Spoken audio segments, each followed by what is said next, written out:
तो ये हम graph of a real function देख चुके थे।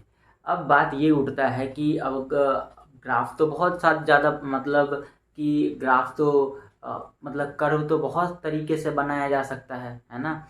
कर्व तो बहुत तरीके से बनाया जा सकता है किसी प्लेन पर। तो हम कैसे चेक करेंगे कि वो कर्व जो ग्राफ बनाया गया है वो ग्राफ क्या है, वो ग्राफ फंक्शन का है ना। हम ये कैसे पता करेंगे? तो उसी चीज़ को पता करने के लिए अभी हम लोग क्या करेंगे, एक टेस्ट पढ़ेंगे जिसको हम लोग कहते हैं वर्टिकल लाइन टेस्ट, है ना। तो उसको हम अभी लिखते हैं vertical line test.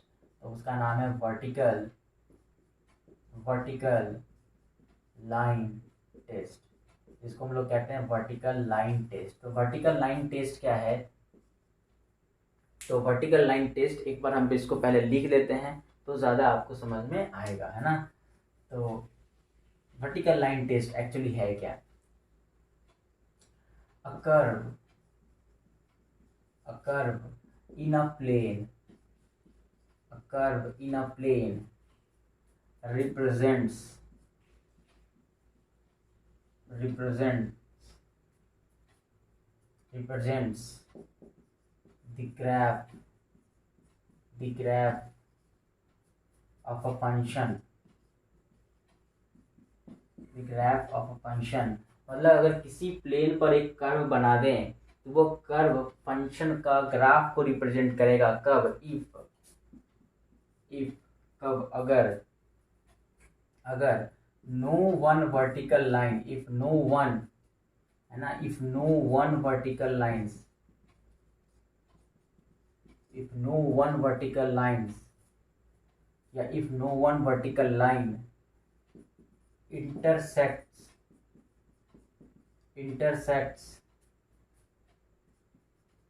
the curve, intersects a curve, है ना। if no one vertical line intersects a curve at most once,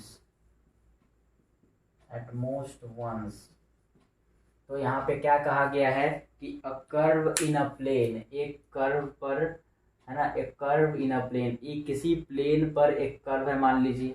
तो वो जो कर्व है ना वो फंक्शन का ग्राफ, फंक्शन के ग्राफ को रिप्रेजेंट करेगा। कब? अगर if no one vertical line, है ना, एक भी लाइन ऐसा नहीं होना चाहिए, if no one vertical line, एक भी लाइन ऐसा नहीं होना चाहिए जो इंटरसेक्ट्स अ कर्व, है ना, उस कर्व को कितना से, एट मोस्ट वंस, एक से ज़्यादा बार कट करना चाहिए।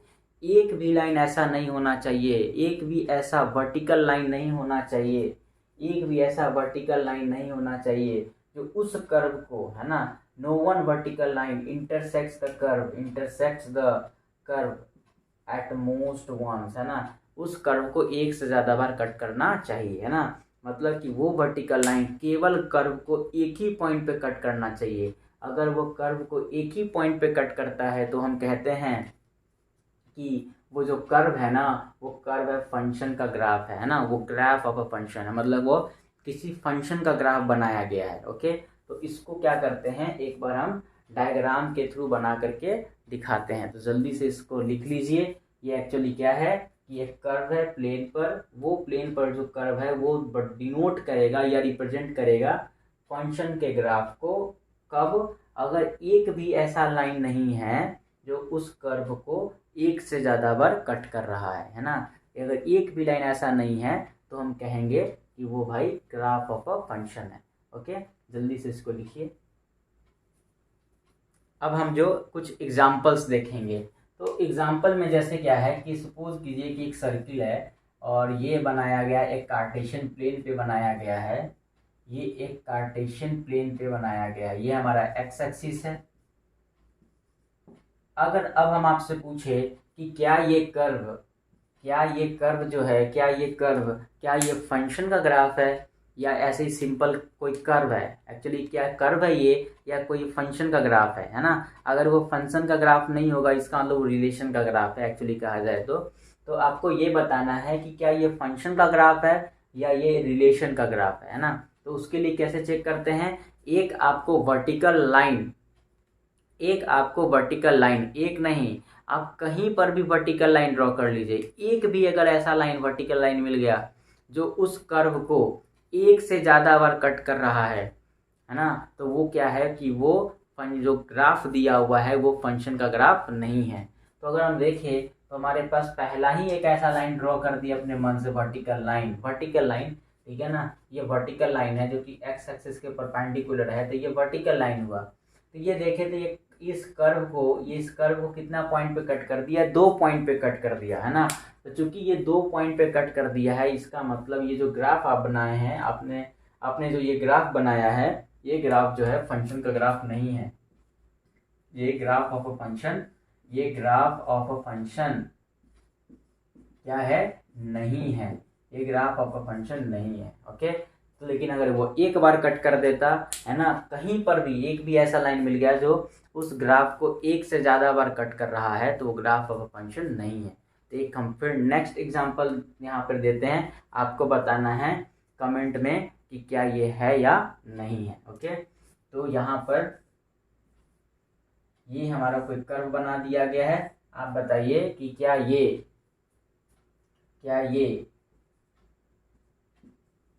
ये जो ग्राफ बनाया गया है, क्या ये ग्राफ जो है, क्या ये फंक्शन का ग्राफ है। तो आप क्या करेंगे, आप ये करेंगे कि एक वर्टिकल लाइन ड्रॉ करके देखेंगे, कहीं पर भी है ना, कहीं पर भी वर्टिकल लाइन ड्रॉ करके देखेंगे। तो हमने एक वर्टिकल लाइन ड्रॉ यहाँ पे अभी किया है ना, तो जैसे ही एक वर्टिकल लाइन हम ड्रॉ किए तो हमें पता चला कि ये तो कितना पॉइंट पे कट कर दिया, 2 पॉइंट पे कट कर दिया। इसका मतलब भाई कि ये भी फंक्शन का ग्राफ नहीं है ना, ये भी फंक्शन का ग्राफ नहीं है। अगर हम आपसे पूछे कि क्या ये फंक्शन का ग्राफ है कि नहीं है, अगर हम आपसे पूछे कि क्या ये फंक्शन का ग्राफ है कि नहीं है, अगर हम ऐसा कुछ ग्राफ बना दिए, अगर हम आपसे पूछे कि क्या ये फंक्शन का ग्राफ है या नहीं है, तो आप बता सकते हैं कि ये क्या है कि नहीं है। तो कैसे बताएंगे, कमेंट में बताइए कि यस और नो में बताइए कि क्या ये ग्राफ जो बनाया गया है, क्या ये फंक्शन का ग्राफ है। तो आप कैसे करेंगे, तो आप एक वर्टिकल लाइन ड्रॉ करेंगे है ना, कहीं पर भी। तो देखिए यहाँ पे ड्रॉ किए वर्टिकल लाइन, तो देखिए तो एक ही बार कट किया। अगर चूंकि ये एक ही बार कट किया है, इसका मतलब ये तो कंफर्म हो गया कि भाई ये तो फंक्शन का ग्राफ है। लेकिन आपको बताया गया था एक भी ऐसा लाइन नहीं मिलना चाहिए, नो वन वर्टिकल लाइन है ना, एक भी लाइन ऐसा नहीं मिलना चाहिए। लेकिन हमारे पास एक लाइन यहाँ पे हमको देखने को मिल रहा है, एक लाइन हम यहाँ पे देख पा रहे हैं, वर्टिकल लाइन, जो उस ग्राफ को कितना पॉइंट पे कट कर रहा है, 3 पॉइंट पे कट कर रहा है। इसका मतलब कि ये भी जो है ग्राफ वो फंक्शन का ग्राफ नहीं है, वो जो ग्राफ है ये फंक्शन का ग्राफ नहीं है। एक और एग्जाम्पल देकर के पता करते हैं कि क्या वो फंक्शन का ग्राफ है या फिर नहीं है।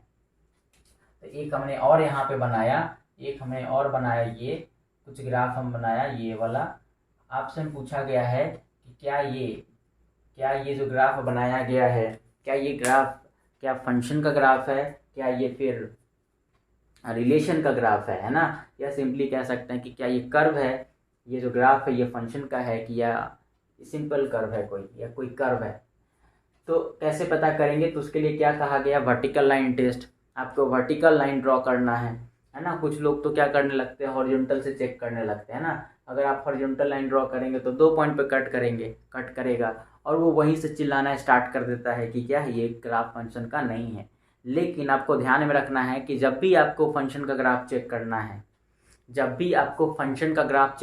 है, तो आपको करना क्या होगा, आपको वर्टिकल लाइन ही ड्रॉ करना है ना, आपको वर्टिकल लाइन ही ड्रॉ करना है। तो अगर हम यहाँ से वर्टिकल लाइन ड्रॉ कहीं पर भी कर देते हैं, कहीं भी हम वर्टिकल लाइन ड्रॉ कर लें, तो ग्राफ को केवल एक ही पॉइंट पे कट कर रहा है ना, वो ग्राफ को केवल एक ही पॉइंट पे कट कर रहा है। तो हम कह सकते हैं कि ये जो ग्राफ बना हुआ है वो किसका ग्राफ है, फंक्शन का ग्राफ है। तो शायद फंक्शन का ग्राफ कैसे आप चेक करेंगे ये आपको पता समझ में आ गया है कि अगर आप वर्टिकल लाइन ड्रॉ किए और अगर कोई भी वर्टिकल लाइन ड्रॉ कर दिए है ना, कहीं पर भी ड्रॉ कर दिए एक्स एक्सिस पे है ना, तो वो अगर वो वर्टिकल लाइन ग्राफ को केवल एक ही पॉइंट पे कट करता है ना, हर वर्टिकल लाइन के लिए, एवरी वर्टिकल लाइन के लिए, तो हम कहेंगे कि वो जो ग्राफ है वो किसका ग्राफ है, फंक्शन का। लेकिन अगर उन सारों में से अगर एक भी मिल जाता है ना, उन सभी में से अगर एक भी वर्टिकल लाइन ऐसा मिलता है जो उस ग्राफ को एक से ज़्यादा बार कट करता है, तो वो ग्राफ फंक्शन का नहीं है, वो रिलेशन का है। ओके, तो ये अभी जल्दी से इसको ख़त्म कर लीजिए। एक एग्जाम्पल के पर्सपेक्टिव से वर्टिकल लाइन टेस्ट आपने लिख लिया होगा, नीचे एग्जाम्पल दे करके ये 4 एग्जाम्पल अपने कॉपी पे लिखिए। अब हम आपको एक क्वेश्चन देंगे और उसका आंसर आपको बताना है कमेंट बॉक्स में कि क्या जो ग्राफ बनाया गया है, क्या वो ग्राफ फंक्शन का ग्राफ है या फिर वो रिलेशन का ग्राफ है। तो एक ग्राफ आपको हम बना करके दे रहे हैं और आपको बताना है कि क्या ये फंक्शन का ग्राफ है, क्या ये रिलेशन का ग्राफ है। तो एक ग्राफ हम बना रहे हैं,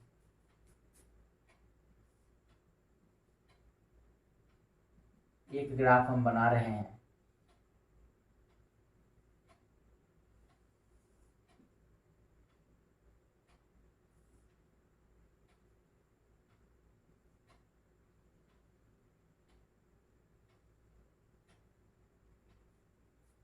तो आपको बताना है, ये कोई ग्राफ है, पता नहीं किस फंक्शन का ग्राफ बना दिए हैं पकड़ के, लेकिन ये जो ग्राफ है ये y is equal to f of x का ग्राफ है ना।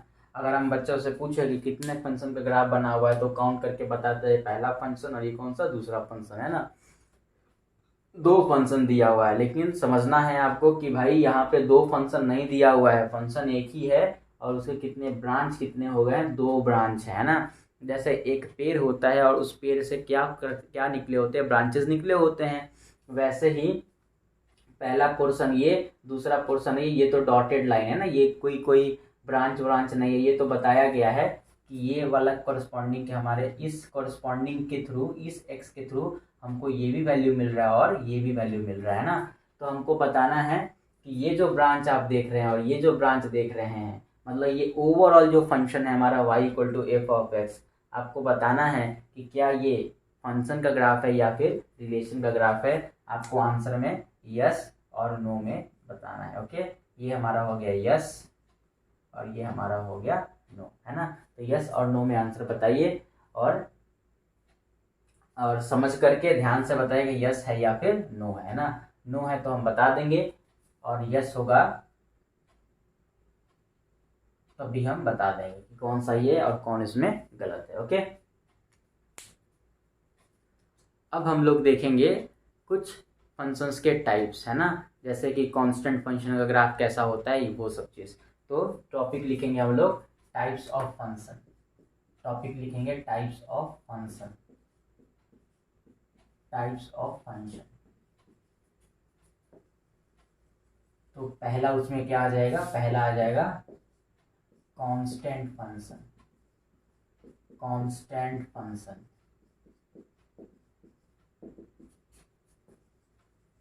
कांस्टेंट फंक्शन, कांस्टेंट फंक्शन कैसा होता है कि y is equal to f of x, और x कुछ भी आप ले लेंगे ना, x कुछ भी ले लेंगे तो हमेशा कोई नंबर निकल के आएगा, जहाँ पे k का मतलब कोई कांस्टेंट है ना, k का मतलब कोई कांस्टेंट है। जैसे k का वैल्यू 5 होगा, इसका मतलब f of x equal to 5 है ना, मतलब y इज इक्वल टू 5। जैसे अगर हम k के जगह पे 5 ले लेते हैं तो y is equal to f of x is equal to 5 है ना।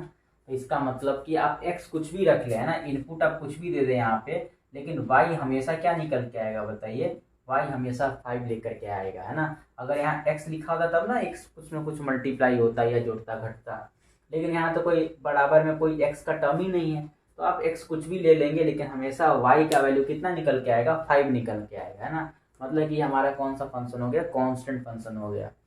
तो जब हम y इक्वल टू 5 का ग्राफ बनाएंगे तो y इज इक्वल टू 5 का ग्राफ कैसा बनेगा, तो ये y इक्वल टू 5 का ग्राफ कुछ ऐसा बन रहा होगा, y इज इक्वल टू 5 का ग्राफ कुछ ऐसा बनेगा।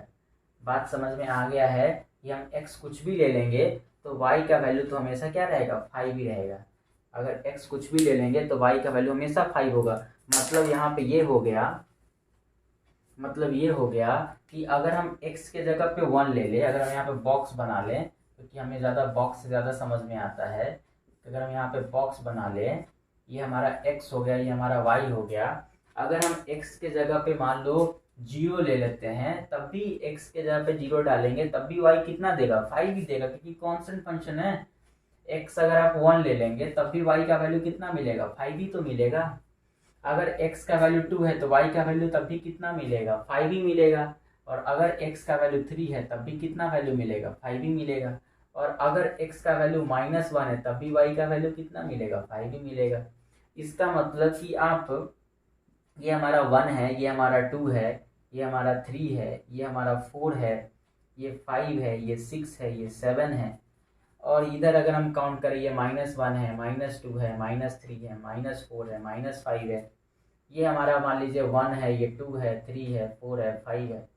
तो इसका मतलब यहाँ से तो समझ में आता है कि अगर x का वैल्यू 0 है तो y का वैल्यू 5 है, तो कहाँ पे पॉइंट होगा, तो पॉइंट तो यहाँ पे होगा। अगर x का वैल्यू 1 ले लेते हैं हम, तब भी y का वैल्यू कितना मिलेगा, 5 ही मिलेगा, तब भी हम यहाँ पे आएंगे। x के जगह पे 2 ले लेंगे तब भी क्या मिलेगा, 5 ही मिलेगा। मतलब एक्चुअली हम कहें तो ये कुछ ऐसा करके लाइन मिल रहा होगा ना। अगर हम कहा जाए तो एक हमेशा एक स्ट्रेट लाइन मिलेगा, है ना, एक हमेशा स्ट्रेट लाइन मिलेगा, है ना। तो जब भी हम कांस्टेंट फंक्शन का जब ग्राफ बनाते हैं तो दो बातें आपको याद रखनी है कि जो कांस्टेंट फंक्शन का जो ग्राफ होता है, जो कांस्टेंट फंक्शन का जो ग्राफ होता है वो हमेशा स्ट्रेट लाइन होता है, वो हमेशा स्ट्रेट लाइन होता है ना। और वो भी स्ट्रेट लाइन तो होता है लेकिन बड़ा शानदार लाइन होता है। वो पैरेलल तो होता है किसके, ये 11 नहीं लिखा है, पैरेलल है। वो parallel to the x axis मिलता है ना, वो एक्स एक्सिस के पैरेलल होता है। और वो भी एक्स एक्सिस के पैरेलल होता है। तो आप समझ रहे होंगे कि अगर वो एक्स एक्सिस के पैरेलल है तो क्या इसका मतलब ऊपर हमेशा मिलेगा, तो ऐसा नहीं है। अगर यहाँ पे कांस्टेंट का वैल्यू पॉजिटिव है तो वो एक्स एक्सिस से ऊपर होगा। जैसे इस केस में यहाँ पे y का वैल्यू कितना है, 5 है। इसका मतलब वो स्ट्रेट लाइन है। वो कांस्टेंट फंक्शन का जब हम ग्राफ बनाएंगे तो वो स्ट्रेट लाइन आएगा, और वो स्ट्रेट लाइन पास करेगा कहाँ से, वो पास करेगा 0,5 से, है ना, क्योंकि इस पॉइंट का जो कोऑर्डिनेट होगा वो तो 0,5 होगा। तो अगर कोई कांस्टेंट फंक्शन का ग्राफ बनाते हैं तो that is parallel to the x axis, first thing. और अगर वो y = 5 का बनाने के लिए कहा गया है तो वो 0,5 से पास करेगा। अगर हम यहाँ पे y = -5 का बना रहे होते तो हमें भी स्ट्रेट लाइन मिलता, इस टाइम पे भी स्ट्रेट लाइन मिलता, इस टाइम पे भी वो straight line parallel to the x axis ही होता। लेकिन उस टाइम पे वो लाइन कहाँ से पास कर रहा होता, 0,-5 से पास कर रहा होता। तीसरा चीज ये हो सकता है कि अगर वहां पे कांस्टेंट का वैल्यू 0 हो गया, अगर कांस्टेंट मतलब y = 0, तो y = 0 होने से खुद किसका इक्वेशन हो जाएगा, एक्स एक्सिस का। तो एग्जाम में पूछा जा सकता है कि what is the equation of x axis. Exam में पूछा जा सकता है कि इक्वेशन जो होता है, इक्वेशन ऑफ एक्स एक्सिस का इक्वेशन क्या होता है। तो यहाँ से भी समझ सकते हैं y = 0। तो जो y = 0 का जो इक्वेशन होता है, ये y = 0 जो होता है वो एक स्ट्रेट लाइन होता है जो किसको रिप्रेजेंट करता है, एक एक्स एक्सिस को रिप्रेजेंट करता है ना। तो हमें यहाँ पे दो बात सीखे कि जो कांस्टेंट फंक्शन ग्राफ कुछ ऐसा होगा, ठीक है, कांस्टेंट फंक्शन ग्राफ कुछ ऐसा होगा। और ये जो एक्स एक्सिस देख रहे हैं, इस एक्स एक्सिस का इक्वेशन कितना है, y = 0। और जो कांस्टेंट फंक्शन का जो ग्राफ है हमेशा एक स्ट्रेट लाइन होता है, parallel to the x axis होता है, जिसको आपको नोट में लिख लेना है ना, जिसको आपको नोट में लिख लेना है, ठीक है। आप यहाँ तक फिगर बनाए होंगे, इस लाइन को नोट में नीचे लिख देंगे कि स्ट्रेट लाइन है, parallel to the x axis है, और पासिंग थ्रू, और कहाँ से पास कर रहा है, पासिंग थ्रू 0,k, क्योंकि हम यहाँ पे k ले रहे थे, है ना। तो कहाँ से पास करेगा, 0,k से पास करेगा, ठीक है। इसमें और पूछा जा सकता है कि इस फंक्शन का जो कांस्टेंट फंक्शन है इसका डोमेन क्या होता है। तो डोमेन मतलब क्या, x का वैल्यू ही डोमेन का काम करेगा, और y का वैल्यू किसका काम करेगा, रेंज का काम करेगा, है ना। आपको पता है x कहाँ से आता था, कैपिटल A से, और जो y होता तो कहाँ से आता था, कैपिटल B से। तो जो कैपिटल A का जो सेट होता था उसको डोमेन ही कहते थे ना। जो स्मॉल x है वो किसका मेंबर होगा, या उसको आप क्या कहेंगे, डोमेन ऑफ द फंक्शन। और जो कैपिटल Y होगा उसको क्या कहेंगे आप लोग, रेंज ऑफ द फंक्शन। तो आपको ये चेक करना है, डोमेन अगर पूछा जाए इस कांस्टेंट फंक्शन का डोमेन बताइए, तो आपको वो सारे x लेने हैं जो इस फंक्शन में डाला गया है। मतलब आपको वो सारे इनपुट्स लेने हैं जो इस फंक्शन में या इस मशीन में ये कांस्टेंट फंक्शन में डाला गया था। तो आप देखिए कि ग्राफ तो पूरा यहाँ से यहाँ तक है, मतलब हम कोई भी x यहाँ से ले सकते हैं ना, कोई भी x लेंगे ये कोई भी x माइनस इन्फिनिटी से लेकर के प्लस इन्फिनिटी तक कुछ भी x हम ले लेंगे तो y का वैल्यू हमेशा 5 ही मिलेगा। इसका मतलब इस फंक्शन का अगर हमसे कोई पूछता है कि इस फंक्शन का डोमेन क्या है, अगर हमसे पूछा जाए कि इसका डोमेन क्या है ना, जिसको हम शॉर्ट में डीएफ भी लिखते हैं, आपको याद होगा कि डोमेन ऑफ द फंक्शन क्या हो जाएगा, पूरा का पूरा रियल नंबर। और अगर हमसे पूछा जाता है इस फंक्शन का रेंज बताओ तो क्या कहते हैं, तो रेंज क्या होता है, रेंज होता है कि जब हम x के वैल्यू डालें, जब हम इनपुट डालें तो आउटपुट क्या आया, है ना, आउटपुट बता रहा था, आउटपुट क्या आता है। तो अगर हम x के जगह पे कुछ भी डालेंगे तो हमेशा क्या मिल के आएगा, 5 मिल के आएगा। तो रेंज क्या हो जाएगा इस केस के लिए, अगर इस केस के लिए बात करेंगे तो हमेशा रेंज क्या आएगा k, लेकिन इस केस के लिए अगर हम बात करें तो इसका डोमेन क्या आ जाएगा, रेंज कितना आ जाएगा, तो हम इसके लिए 5 लिख सकते हैं, लेकिन इसके लिए क्या लिख सकते हैं, k लिख सकते हैं। तो एक सिंगलटन सेट की आएगा, है ना, तो उसमें हमेशा रेंज k ही आएगा और वो एक सिंगलटन सेट होता है, ठीक है। तो कांस्टेंट फंक्शन में हम लोगों ने क्या देखा कि कांस्टेंट फंक्शन मतलब y is equal to f of x, और उस एफ ऑफ एक्स का वैल्यू किसके इक्वल होगा, कांस्टेंट फंक्शन कांस्टेंट के इक्वल होगा, है ना। और दूसरा चीज ये देखें कि जब हम कांस्टेंट फंक्शन का जब हम ग्राफ बनाते हैं जब हम कांस्टेंट फंक्शन का ग्राफ बनाते हैं तो जो ग्राफ बन के आता है वो एक स्ट्रेट लाइन बन के आता है, और वो स्ट्रेट लाइन किसके पैरेलल होता है, parallel to the x axis. और फिर दूसरा पॉइंट उसमें हमने ये देखा कि वो कांस्टेंट जो स्ट्रेट लाइन है जो parallel to the x axis है, वो एक्स एक्सिस के ऊपर भी हो सकता है, एक्स एक्सिस के नीचे भी हो सकता है, वो खुद एक्स एक्सिस भी हो सकता है। एक्स एक्सिस के ऊपर कब होता है, जब वहाँ पे जो कांस्टेंट का वैल्यू अगर हम पॉजिटिव लेकर के रखें तो वहाँ पे क्या मिलेगा, उसका जो ग्राफ होगा एक्स एक्सिस से ऊपर होगा। लेकिन अगर हम कांस्टेंट का वैल्यू 0 ले लेंगे तो वो खुद एक्स एक्सिस हो जाएगा। लेकिन अगर हम उस कांस्टेंट का वैल्यू निगेटिव ले लेंगे तो क्या हो जाएगा कि उसका जो ग्राफ बना हुआ है ये ग्राफ कहाँ हो जाएगा, नीचे हो जाएगा, ठीक है। तो दो चीज़ हम देखें। तीसरा चीज़ और कहा जा सकता है कि चूँकि कांस्टेंट फंक्शन आप चूँकि स्ट्रेट लाइन पढ़ के भी आ रहे हैं क्लास 11th में, तो वहाँ पर अगर आपको बताया गया था कि अगर कोई straight line parallel to the x axis है, उस केस में क्या होता है, उस लाइन का स्लोप 0 होता है। तो कांस्टेंट फंक्शन का जो स्लोप होता है ना, कांस्टेंट फंक्शन का जो ग्राफ बनता है, तो ग्राफ तो स्ट्रेट लाइन आता है, उस स्ट्रेट लाइन का अगर आपसे स्लोप पूछा जाएगा तो क्या कहेंगे, 0 होता है ना। ये लाइन भी आप याद रख सकते हैं, but which is not important, है ना। तो बस ऐसे ही बता दिया गया है कि अगर कांस्टेंट फंक्शन का जो ग्राफ होता है वो ग्राफ का स्लोप कितना होगा तो क्या कहेंगे, 0 होगा। तो जल्दी से इसको लिखिए और हम फिर नेक्स्ट फंक्शन पे चलते हैं।